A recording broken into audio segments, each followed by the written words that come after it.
Hello dear students, स्वागत है आप सबका आपके अपने यूट्यूब चैनल एजुकेशन मंत्रा में, जहां मैं बताऊंगा आपको इंग्लिश के बारे में।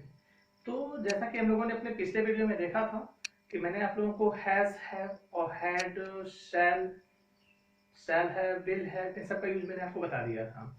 तो इसके बाद थर्ड टॉपिक हम लोगों का यहाँ से बनेगा, जो मैंने लिखा हुआ है। हम लोगों का थर्ड टॉपिक है has, have, had, shall have, will have के साथ टू का यूज। एक्चुअली हम लोग ये यूज करते कब है, ये एक स्पेशल यूज है जो कभी कभी कुछ परिस्थितियों में करना पड़ता है। तो करना पड़ता है तो कैसे करते हैं, आइए देखते हैं हम लोग कहाँ करते हैं। देखिए, पहचानना। मैंने आप लोगों को पहले भी कहा था, पिछले वीडियो में मैंने कहा कि जब तक आप किसी सेंटेंस को अच्छे से पहचान नहीं जाते हैं तब तक आप उसको ट्रांसलेट नहीं कर पाएंगे। तो आपके लिए सबसे इंपॉर्टेंट है सेंटेंस को पहचानना, सेंटेंस को पहचानना और उसमें कौन से विशेष यूज हुए हैं उस यूज को पहचानना। तो उस विशेष यूज को पहचानेंगे कैसे, वो मैंने आपको यहाँ पे बता दिया है। देखिए, यहाँ पर मैंने कहा कि पहले पहचानेंगे कैसे। सेंटेंस, जो भी आपका सेंटेंस होगा उसमें विवशता, मजबूरी अथवा बाध्यता का भाव होगा। ठीक है, विवशता मतलब, और विवशता, मजबूरी और बाध्यता, ये तीनों शब्द एक ही हैं। मतलब आप मजबूर हैं किसी काम को करने के लिए, चाहे प्रेजेंट टेंस में, चाहे पास्ट टेंस में, चाहे फिर फ्यूचर टेंस में। अभी एग्जांपल भी आप लोगों को बता रहे हैं। यहाँ पे शब्द है पढ़ा, पढ़ी, पढ़ता है, पढ़ती है, पढ़ेगा, पढ़ेगी। अगर ऐसे शब्द कहीं आते हैं तो हम लोग सीधे सीधे has, have, had, will have, shall have के साथ सीधे सीधे टू का यूज कर देते हैं। बस आपको ये पहचानना होता है कि किस टेंस की बात हो रही है। और ऐसे सेंटेंस में एक और नई चीज आने वाली है जिसके बारे में हम बात करेंगे। और एक और चीज आने वाली है नई, मेन वर्ब। मेन वर्ब ये होता क्या, एक्चुअली ये होते हैं वर्ब। वर्ब मतलब आप जानते हैं, इसको हम लोग एक्शन वर्ब भी कहते हैं। एक्शन वर्ब का मतलब कोई भी छोटे से छोटा काम या बड़े से बड़ा काम, कोई भी काम, यानी अगर व्यावहारिक भाषा में कहें तो हम लोग इसे काम कहेंगे। ठीक है, जैसे काम में हंसना, खेलना, खाना, पीना, नहाना, धोना, पत्थर तोड़ना, पेड़ लगाना, खेत की सिंचाई करना, ओके। इस तरह के सारे काम, जितने भी वर्ब होते हैं, जितने भी काम होते हैं, वो सबके सब मेन वर्ब होते हैं, जिन्हें कहीं कहीं पे वर्ब मिलेगा आपको देखने को। तो ऐसे सेंटेंस में अब एग्जांपल मैं आप लोगों को एक दो बताता हूं। जैसे मान लीजिए अगर कहा जाए कि मुझे प्रतिदिन खाना बनाना पड़ता है, उसे प्रतिदिन मंदिर जाना पड़ता है, तुम्हें आज पत्र लिखना पड़ेगा। लिखना पड़ेगा मतलब क्या, जरूरी नहीं है, मजबूरी है। ठीक है, मैं कहता हूं कि उसे प्रतिदिन बाजार जाना पड़ता है, मतलब क्या, उसकी मजबूरी है भाई, उसको जाना पड़ेगा। ठीक है, तो ऐसे सेंटेंस को बनाने के लिए हम लोग बस इन्हीं का इस्तेमाल करेंगे। तो देखते हैं हम लोग कैसे करना है। तो ये स्ट्रक्चर तो आप लोग देख ही रहे हैं। ये स्ट्रक्चर मैंने आपको वर्ब टू बी में भी बताया और हैज, हैव, हैड के यूज में भी बता दिया कि कभी भी अफर्मेटिव सेंटेंस को लिखते समय सब्जेक्ट, हेल्पिंग वर्ब, यहाँ पे देखिए हमको करना क्या पड़ता है, सबके साथ टू लगाना है ना, उसी टू का यूज करना है। तो subject, helping verb, to, verb और ऑब्जेक्ट के क्रम में। ठीक उसी क्रम में ये निगेटिव है, हेल्पिंग वर्ब के बाद नॉट आ जाएगा। ये इंट्रोगेटिव है जो क्या से शुरू हुआ है, जिसमें क्या हुआ है, सबसे पहले हमको हेल्पिंग वर्ब देना पड़ता है। और ये डबल इंट्रोगेटिव है जिसमें क्वेश्चन वर्ड सबसे पहले होते हैं, फिर हेल्पिंग वर्ब। यानी कि ये पैटर्न पुराने पैटर्न पे ही है जो हम लोगों ने वर्ब टू बी में पढ़ा, जिसे हम लोगों ने हैज, हैव, हैड के यूज में पढ़ा। सेम पैटर्न वही है, इसीलिए मैंने यहाँ पे ऑलरेडी लिख दिया है कि आपको ज्यादा प्रॉब्लम इसमें ना हो। सामने इसलिए लिख दिए हैं कि आपको एग्जाम्पल बताते समय परेशानी ना हो। अब तब सीधे हम लोग चलते हैं अपने एग्जाम्पल की ओर। तो ये सबसे पहले हम लोग अपने पिकअप करेंगे इसको, अफर्मेटिव सेंटेंस को। इसके एक दो एग्जाम्पल देख लेते हैं, फिर उसके बाद आगे बढ़ जाते हैं। जैसे मान लीजिए पहला एग्जाम्पल है, उसे प्रतिदिन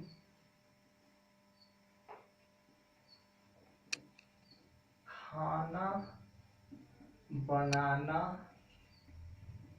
पड़ता है। ये एक एग्जाम्पल है। तो चलिए सबसे पहले हम लोग फिर देखते हैं, अपने सब्जेक्ट को सर्च करते हैं। तो भी इसमें देख लीजिए कि काम करने वाला जो बंदा होगा उसी को हम लोग सब्जेक्ट कहेंगे। अब काम करने वाला बंदा कौन है, उसे। उसे का अगर शाब्दिक अर्थ देखेंगे तो होता है हिम, बट आपको क्या लिखना है, ही लिखना है। क्यों, क्योंकि सब्जेक्ट के प्लेस पे हिम नहीं होता है, सब्जेक्ट के प्लेस पे हमेशा एक प्रोनाउन होता है। ठीक है, तो एक प्रोनाउन में हम लोग क्या करेंगे, यहाँ इसी का सब्जेक्ट बना देंगे। इसका सब्जेक्ट होता है ही। अब आप लोग देख लो कि टेंस कौन सा है। ये तो आप लोगों को पहचान मैंने पहले ही बता दिया था, पिछले टेंस में मैंने बात किया था कि हैज और हैव का यूज प्रेजेंट टेंस में होता है, हैड का यूज पास्ट टेंस में होता है, शैल हैव और विल हैव का यूज फ्यूचर टेंस में होता है। फिर यहाँ पर एक बात आती है कि प्रेजेंट टेंस में दो वर्ब हैं, हैज और हैव, तो हम इनमें से कौन यूज करेंगे। तो मैंने आपको क्लियरली बता दिया था कि हैज का यूज सिंगुलर सब्जेक्ट के साथ, हैव का यूज प्लूरल सब्जेक्ट के साथ और हैड का यूज सभी सब्जेक्ट्स के साथ किया जाएगा। शैल हैव का यूज आई और वी के साथ, बाकी विल हैव का यूज बाकी अदर सब्जेक्ट्स के साथ फ्यूचर टेंस में। तो बनाना पड़ता है, मतलब आप देख रहे हैं हैज हैव का यूज करना है, ये है आपका सिंगुलर फॉर्म, और अगर ये सिंगुलर फॉर्म है तो हमको हैज का यूज करना पड़ेगा। यानी हम लिखेंगे ही हैज, और यहाँ पे फार्मूला को मिलाते चलिए, सब्जेक्ट के बाद हेल्पिंग वर्ब, यही वर्ब के पहले टू आना चाहिए, तो यहाँ लिखेंगे टू। अभी मैंने वर्ब कहा, वर्ब का मतलब मेन वर्ब, और मेन वर्ब का मतलब क्या, काम, जो भी काम हो। तो यहाँ काम है बनाना, ठीक है, यानी हम कहेंगे कुक। अब क्या बचा है, खाना, खाना मीन्स फूड। बस ये स्टेटमेंट आपका रेडी है, ठीक है। अब इसी तरह से एक और एग्जांपल देख लेते हैं। रवि को पत्र लिखना पड़ता है। ओके, रवि को पत्र लिखना पड़ता है, इसमें देख लीजिए एकदम क्लियर सेंटेंस है। आप इसमें सब्जेक्ट को सर्च कर सकते हैं। सब्जेक्ट चूंकि काम करने वाला बंदा ये है, तो हम इसी को सब्जेक्ट के प्लेस पे लिख देंगे रवि। यहाँ पे इसको हम पास्ट में कर लेते हैं, रवि। अब इसके बाद आपको क्या यूज करना है, हेल्पिंग वर्ब, फिर टू, फिर वर्ब आना चाहिए। तो यहाँ पे हमने यूज कर लिया हैड, क्योंकि हमारा ये पास्ट टेंस है। Ravi had to. अब आपको एक क्या देना है, टू के बाद देख लीजिए वर्ब आया है। वर्ब का मतलब मेन वर्ब से ही है, जो काम है। काम है क्या, लिखना। लिखने का इंग्लिश हो जाएगा राइट। अब क्या बचा, यहाँ पे लिख देंगे दी लेटर। क्लियर है, I think no doubt, there is no doubt in this sentence. तो ये अफर्मेटिव बनाने का फार्मूला हुआ, ये दोनों अफर्मेटिव के फार्मूले हो गए। अब हम लोग बात कर रहे हैं एक दो एग्जांपल नेगेटिव की भी देख ला। तो चलिए नेगेटिव को देखते समय हमको क्या करना है। मान लीजिए हमने एक एग्जांपल लिख दिया, उसे झूठ नहीं बोलना पड़ेगा। ओके, उसे झूठ नहीं बोलना पड़ेगा, ये नेगेटिव सेंटेंस है। ये नेगेटिव सेंटेंस है, ये सब्जेक्ट है, और ये बता रहा है कि फ्यूचर टेंस है। तो फ्यूचर टेंस को बनाने के लिए सबसे पहले फिर वही काम, चूंकि अफर्मेटिव और नेगेटिव में सब्जेक्ट ही पहले आते हैं, तो सबसे पहले हम लोग सर्च करेंगे सब्जेक्ट को, जो कि है ही, है ना। अब यहाँ पे पड़ेगा, यानी कि शैल है और विल है में से कोई एक वर्ब आपको यूज करना है। आई और वी के साथ शैल का यूज होता है, बाकी सभी सब्जेक्ट्स के साथ विल का यूज होता है। तो हम लोग यहाँ पे लिखेंगे विल। ओके, चूंकि इस हेल्पिंग वर्ब में दो शब्द आए हैं, तो निगेटिव करते समय ये शैल नॉट हैव और विल नॉट हैव इसमें कन्वर्ट हो जाएगा, ठीक है। तो विल मैंने लिख दिया, यहाँ पे लिख देंगे नॉट, यहाँ पे लिखेंगे हैव, यहाँ पर लिखेंगे टू, यहाँ पे झूठ, झूठ के लिए टेल लिखेंगे, टेल और लाई, और यहाँ पे फुल स्टॉप लगा देंगे। क्लियर है, आई थिंक आप लोगों को समझ में आया है। नहीं समझ में आया तो वीडियो को आप लोग पॉज करके फिर से यदि क्या अगेन अगेन बैक करके आप लोग फिर से देख सकते हैं। कई बार देखेंगे जरूर समझ में आ जाएगा। एक और एग्जांपल देख लीजिए।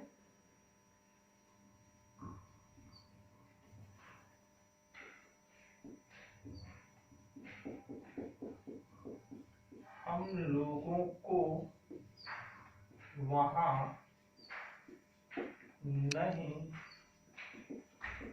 जाना पड़ता था, है ना। सीधा क्या एग्जांपल देख लीजिए, सब्जेक्ट क्या है, हम लोग, मीन्स हो जाएगा यहाँ पे वी, यहाँ पे लिखा है पढ़ता था, मतलब ये पास्ट है। पास्ट में हम लोग लिखेंगे हैड, फिर यहीं पे आ जाएगा नॉट। फार्मूले को मिलाते चलिए, सब्जेक्ट के प्लेस पे वी हो गया, हेल्पिंग वर्ब के प्लेस पे हैड हो गया, नॉट के प्लेस पे नॉट हो गया, तो उसके बाद टू और वर्ब लिखना है। टू और वर्ब है आपका गो। अब क्या बचा है, देयर। फुल स्टॉप लगाइए। ठीक है। बस इसी तरह से हम लोग अफर्मेटिव सेंटेंस को बना लिए, फिर नेगेटिव सेंटेंस को बना लिए। ठीक है, अब हम लोग आगे बढ़ते हैं अपने इंट्रोगेटिव स्टेटमेंट के। बहुत ज्यादा टाइम नहीं लगेगा इसमें, एक छोटा सा ही बस ये एक चैप्टर है, एक टॉपिक है जिसका यूज कभी कभी करना पड़ जाता है, और ऐसे में जब सेंटेंस सामने आ जाते हैं तो बनाना हम लोगों के लिए थोड़ा सा डिफिकल्ट हो जाता है। तो फिर चलिए देखते हैं इसको, ताकि हम लोग अपने इंट्रोगेटिव में भी कुछ दो एक एग्जांपल कर लेते हैं, फिर इस टॉपिक को फिनिश किया जाएगा।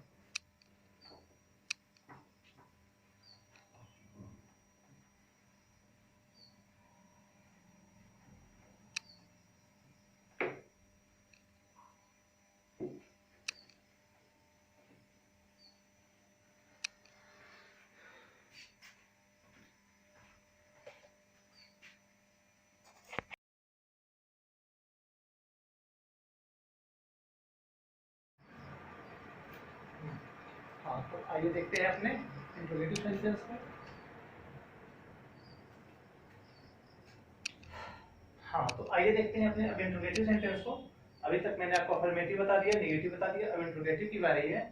इंट्रोगेटिव जब वाक्य क्या से शुरू होते हैं तो हमारा पैटर्न होता है subject, helping verb, subject to verb और ऑब्जेक्ट। एक एग्जांपल है, क्या उसे गीत गाना पड़ेगा। देख रहे हैं हम लोग कि यह फ्यूचर का स्टेटमेंट है। फ्यूचर सेंटेंस का है क्योंकि गागी दिया है हुआ है। ऐसे में क्या करते हैं हम लोग, सबसे पहले हेल्पिंग वर्ब लिखना होता है। क्या के लिए हेल्पिंग वर्ब देना होगा, helping verb shall be, shall have be, to और विल हैव टू। यहाँ पे देख रहे हैं सब्जेक्ट है उसे, उसे का मतलब हो गया ही, तो हम लोग ही के अकॉर्डिंग वहां पर से यूज करेंगे विल, फिर लिखेंगे ही हैव, और यहाँ पर टू। देखते जाइए, हेल्पिंग वर्ब है विल, सब्जेक्ट है ही, और यहाँ पे पार्ट जो बचा हुआ है विल हैव का, उसे हम लोग हैव यहाँ यूज किए, टू यहाँ यूज कर दिया। अब वर्ब की बारी। वर्ब है गाना, मतलब सिंग, और यहाँ लिख देंगे दी सॉन्ग, क्वेश्चन मार्क लगा देंगे। ठीक है, एक और एग्जांपल देख लीजिए। क्या तुम्हें झूठ बोलना पड़ता है। एकदम सीधा सा एग्जांपल है। ठीक है, क्या तुम्हें झूठ बोलना पड़ता है। यहाँ पे क्या से शुरू हुआ है और लास्ट में पड़ता है आया है, मतलब यह प्रेजेंट का है या है का यूज करना पड़ेगा। सब्जेक्ट को देखिए, सब्जेक्ट है तुम्हें, तुम्हें मतलब यू हमारा सब्जेक्ट बनेगा, और यू के साथ हम लोग हैव को यूज करते हैं। तो सबसे पहले हेल्पिंग वर्ब हमको देना पड़ेगा, क्योंकि ये हमारा रूल कहता है कि जब भी वाक्य क्या से शुरू हो तो हेल्पिंग वर्ब पहले दीजिए। यहाँ पे हम लिखेंगे हैव, ठीक, सब्जेक्ट है तो यू लिखेंगे। फिर उसके बाद क्या है, टू, और यहाँ पे टेल लिखा है, ठीक, टेल अ लाई, और यहाँ पे क्वेश्चन मार्क। अगर इस तरह के नेगेटिव स्टेटमेंट होंगे तभी हम लोगों के पैटर्न में कोई विशेष अंतर नहीं आएगा। केवल हमको क्या करना होगा, ये सब्जेक्ट के बाद टू है, यहाँ सब्जेक्ट है, यहाँ टू है, बीच में नॉट आ जाएगा। ओके, देखते हैं एग्जांपल। क्या हरि को पत्र नहीं लिखना पड़ता है ना। एग्जांपल नेगेटिव का है, क्या हरि को पत्र नहीं लिखना पड़ता है। ऐसे में क्या करेंगे, क्या से शुरू है, पढ़ता है, आया है, सब्जेक्ट इस सिंगुलर नंबर का है, तो हम लोग इसमें से हैज को टिक करेंगे, यानी कि हम यहाँ पे लिख लेंगे हैज, फिर सब्जेक्ट लिखेंगे हरि।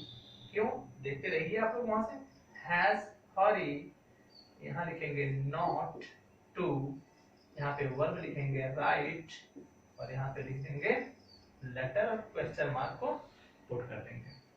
ठीक है, आई थिंक ये चीजें आपको क्लियर है। क्योंकि ये चीज अगर आप क्लियर हैं तो यहाँ से आपको प्रॉब्लम नहीं होगी। आपको करना क्या है, बस स्ट्रक्चर को पहचान, पहले तो सेंटेंस को पहचानना है, फिर यूज को पहचानना है, फिर स्ट्रक्चर को पहचान लेना है कि जिस सेंटेंस को आप यहाँ पे कर रहे हो वह अफर्मेटिव है, नेगेटिव है या फिर इंट्रोगेटिव है। जैसा हो उसी के अकॉर्डिंग आप लोग उसको ट्रांसलेट करते जाएंगे। बस स्ट्रक्चर आपको फॉलो करना होगा, स्ट्रक्चर ही आपके करेक्ट स्टेटमेंट देगा। एक और अब ये वाला बचा हुआ है जिसमें क्वेश्चन वर्ड आ जाएगा। क्वेश्चन वर्ड आ जाए तो वो भी हम लोग उसी पैटर्न पे करेंगे। बस देख लीजिए एक दो एग्जांपल। उसे प्रतिदिन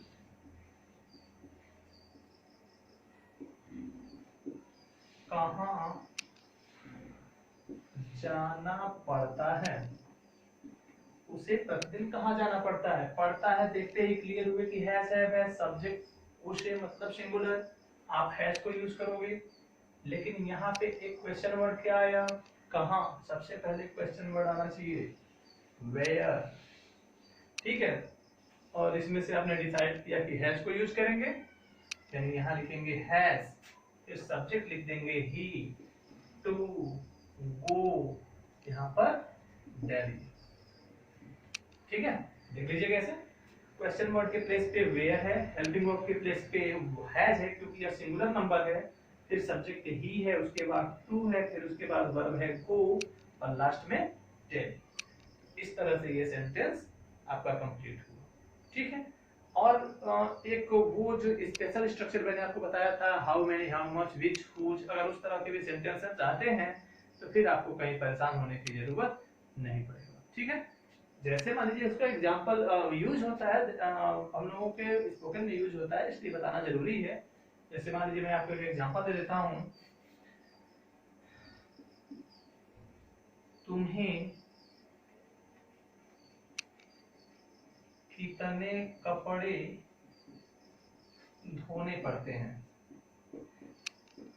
नॉर्मल लाइफ में ऐसे क्वेश्चन आप लोगों से पूछे जा सकते हैं, अगर ऐसे पूछे जाएंगे तो कैसे पूछेंगे, आपको पूछना है, अगला आदमी पूछेगा तो कैसे पूछेगा, ऐसे ही पूछेगा। अब यहाँ पे आप देख रहे हैं कितने के साथ कपड़ा आया, जब भी कितना, कितने, कितने के साथ जब कोई नाउन निर्जीव आता है तो उसे हम लोग क्वेश्चन वर्ड बना देते हैं। अब यहाँ पे आपको लिखना पड़ेगा हाउ मैनी क्लॉथ्स, क्लियर है, ये क्वेश्चन वर्ड हो गया। अब आपको हेल्पिंग वर्ब देना है, यहाँ पे देख रहे हैं सब्जेक्ट है प्लूरल का, ये है, ये मतलब ये हैव, क्लियर। तो यहाँ पे लिखेंगे have, how many clothes have, फिर सब्जेक्ट लिखेंगे यू, यहाँ लिखेंगे टू वॉश, और यहाँ पे क्वेश्चन मार्क लगा देंगे। Is that clear? चलिए अगला एग्जांपल एक और देख लीजिए।